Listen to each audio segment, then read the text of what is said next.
Fox News contributor Tom Shalhoub. He's half Irish and half Korean, meaning he only does his laundry on St. Patrick's Day. Comedian Steve Byrne. She's had more bad dates than a 3-year-old fruitcake. New York Times best-selling author and Fox News contributor Kat Tiff. And he doesn't know the meaning of the words stepladder. New York Times best-selling author, comedian, and former NWA world champion Tyrus.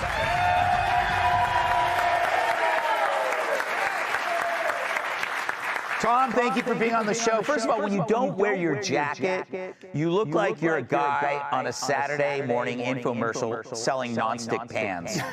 Doesn't he? The eggs slide right out. Yes. I used to do that in malls. I bet you did. I would demonstrate cookware in malls. Yeah, and that was totally voluntary. Had nothing to do with a company. So we have not talked at all, right, since this horrible tragedy, crime occurred, and I'm very curious. You're an optimist. You see the glass half full. Where's the glass? Well, you know what? I'm so glad I haven't been around here because I was doing shows this weekend, and people were saying to me, "What, you had to do comedy shows this weekend?" Because we have been, and I think we're still in shock. You have to acknowledge that you're in shock. You know, you usually you look back later and you're like, "Wow, I was like going through it then."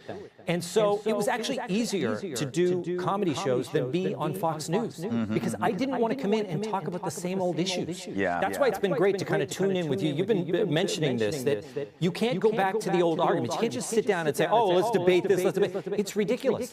And so we were in shock over the senseless murder, but then it was the double shock when I was trying to avoid social media. I didn't want to look at this stuff, but then when I finally did, and then you see people and they're reacting in such a bizarre way. Like they're not human, you know? So it was like double shock. So I'm glad that I wasn't around here, but you know, I've been kind of getting back into it, and the interesting thing, you tweeted out this story by John Nolte on Breitbart. Such a great and interesting message because he was saying what I was feeling when I was in shock, which was, there's nothing to say. We all know what happened.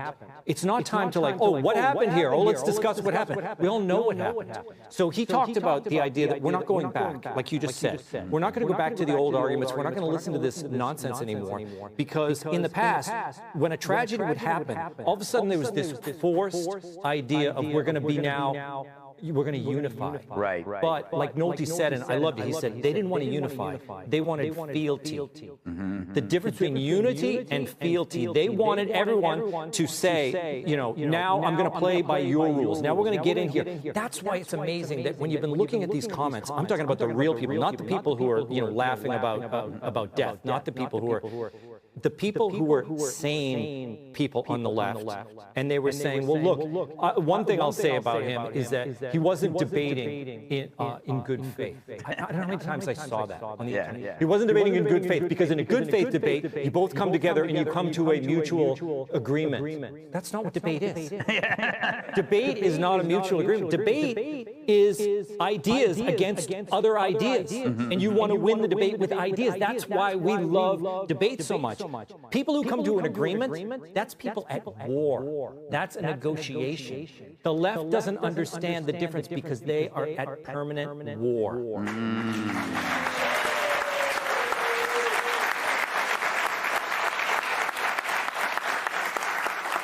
Really? I mean, it was okay. Steve, welcome back. What are your thoughts on this? You know, you're also a comedian, and or so you claim. So I claim, yes. Yes. Yeah, I pretend to be. Look, I think it's one of those, you know, moments that are ingrained, where it's like, I will not forget that day. You know, I lived here September 11th. I won't forget that day. I won't forget what happened that day.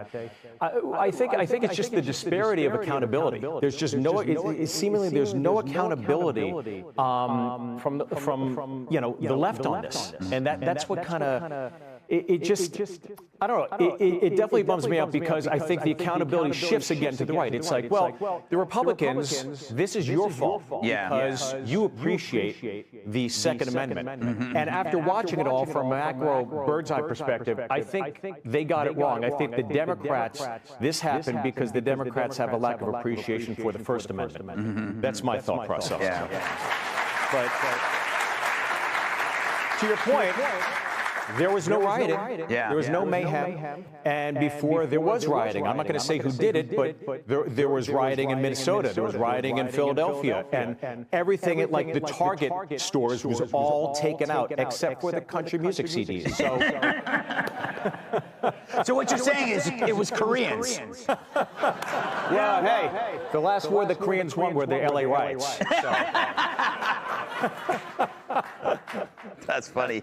Kat, is it possible to reach people who realize they're in a negative bubble? Like, I keep thinking from an idealist perspective that there's a lot of people that just want to let go of this stuff, that are on the other side, that want to be happy.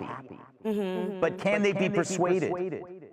I think that some can. I think that there, of course, you would agree that not all Democrats are celebrating this. Oh, of course not. Of course, right? It's 87%. But I would say maybe the loudest, most disgusting voices are maybe getting that percentage of the attention. Of course, yeah. And there was just someone on ABC saying that he found the text messages touching. His name's Gutman.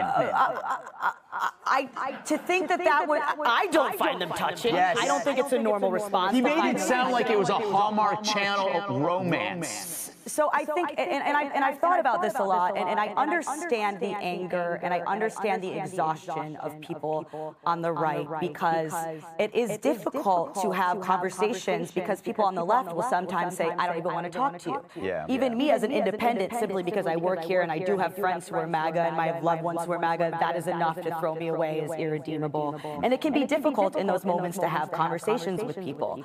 And you might be noticing all that, but you have to notice that it doesn't represent everyone. And if you think, as I think, and as you have said, that Charlie was all about having conversations with people even when you disagree, then we should want to do that even when it's hard. And again, I am talking about when that is possible. I'm talking about those times when it's possible, in those good faith moments.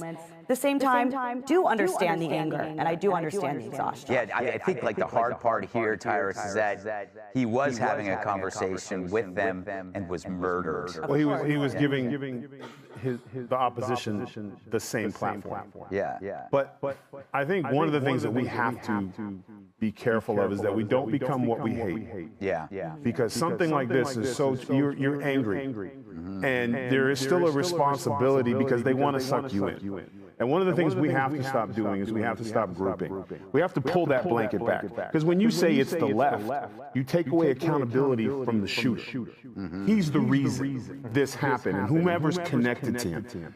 What happens is when you blanket things, you take the humanity out of it. When you say, well, the left is racist. But if you named the individuals that are actually doing the things, people on the left will be like, hey, I'm not that guy. But when you say it's all the left, well, I'm not, that's not me. So you're including me, so then they're going to fight back. So what we have to really look at is one of the favorite words they like to use over the last 6 years is root causes. Like root causes.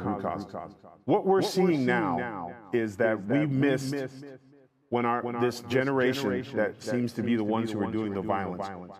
At one point, they were victims because they were children in school systems being groomed to think this way. And now what happens in any situation, when someone is abused and groomed, eventually they age out and they move on to the next group. Then you have this group of lost young men who thought things were one way.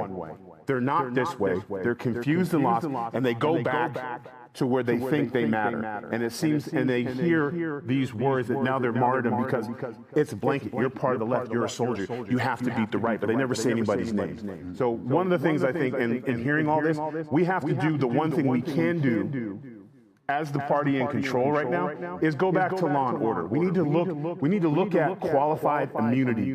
They wanted to take away from the police.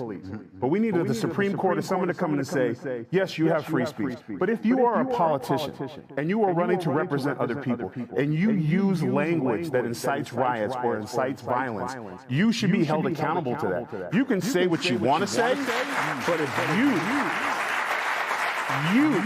not the left, If I sit up there and say horrible things about someone that I'm competing for a spot for, none of it's true, and it leads to somebody at the bottom of our society that whatever I say they believe is gospel.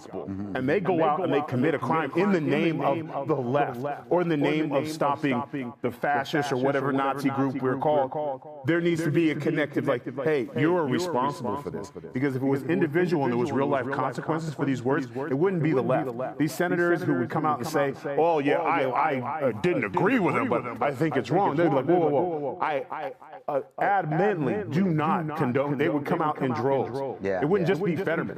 It would be all of them because there's an individual responsibility. We have to put responsibility back on the individuals and stop blanketing everything. Excellent point. One even more